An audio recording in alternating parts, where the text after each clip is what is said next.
Bonjour à tous. Bon, je parlais à Corinne, c'est pour ça que vous m'entendiez parler un peu avec les mains. Donc, on va faire une vidéo sur l'alignement. Corinne ne veut pas apparaître dans la vidéo. Bon, c'est son choix. C'est vrai qu'on parle beaucoup d'alignement de notre jour, souvent de nos jours dans la spiritualité. Alors, l'alignement, ça fait partie de l'ancrage. Tout ce que je parle dans mes sujets, c'est ce qu'elle me disait tout à l'heure très justement, Corinne, c'est que l'alignement ne fait... En fait, la spiritualité, c'est un vague mot. C'est pour, on va dire, appeler un recentrage par rapport à ce que l'on doit être pour sortir du côté cartésien et donc de l'ego, de ce que... quand on débute notre évolution spirituelle, souvent on est attaché aux choses matérielles, aussi bien dans l'amour, malgré que l'amour n'est pas, comment ça s'appelle, n'est pas quelque chose de cartésien, c'est quelque chose qu'on ressent avec le cœur.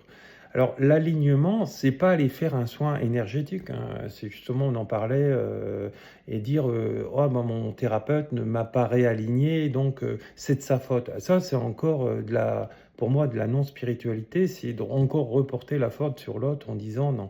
En fait, pour moi, rester aligné, donc ancré à la terre, entre le terrestre et le céleste, c'est une verticalité.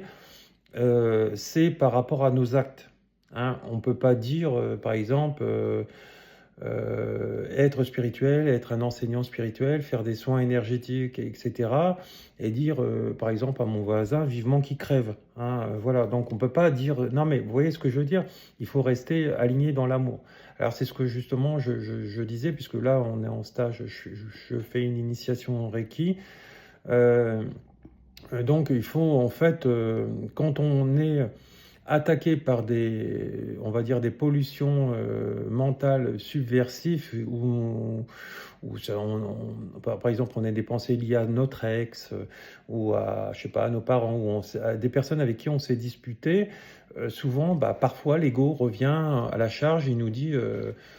vivement qu'il crève ou qu'il lui arrive ceci et cela, quel que soit notre niveau. Alors c'est sûr que plus on s'élève, moins on a de pensées obscursives liées à ça, mais on peut encore en avoir. Alors ce qu'il faut, c'est se rectifier tout de suite, dans les 10 à 15 secondes, et dire, voilà, je lui envoie tout mon amour.